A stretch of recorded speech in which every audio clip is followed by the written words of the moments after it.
আজকের শর্ট ভিডিওতে শীতকালের দুটি অনবদ্য ফুল গাছ নিয়ে আমি আলোচনা করব। একটি হলো হলিহক এবং আরেকটি হলো ক্ল্যান্থাস। ফুলগুলো আপনারা স্ক্রিনে দেখতে পাচ্ছেন, কত সুন্দর ফুল। আমার গাছ দুটিতে যা ভেজিটেটিভ গ্রোথ হয়ে গেছে, এবার আমি ফুল নেব। দুটি গাছেই অজস্র পরিমাণে কুঁড়ি এসেছে।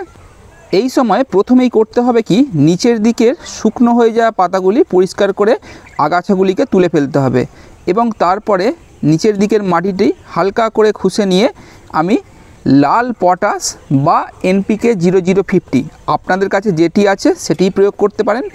লাল পটাশ হলে আমার এই 10 ইঞ্চি টবের ক্ষেত্রে 1 চামচ প্রয়োগ করছি এবং আমার যে 6 ইঞ্চি টবগুলিতে ক্ল্যান্থাস বসানো আছে সেগুলিতে আমি হাফ চামচ করে লাল পটাশ প্রয়োগ করব।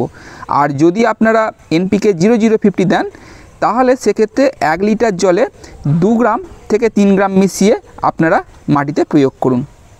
এছাড়াও ফুলের রং আরও উজ্জ্বল এবং চকচকে করতে অবশ্যই এপসম সল্ট 1 লিটার জলে 3 গ্রাম মিশিয়ে গাছের গোড়ায় প্রয়োগ করতে পারেন।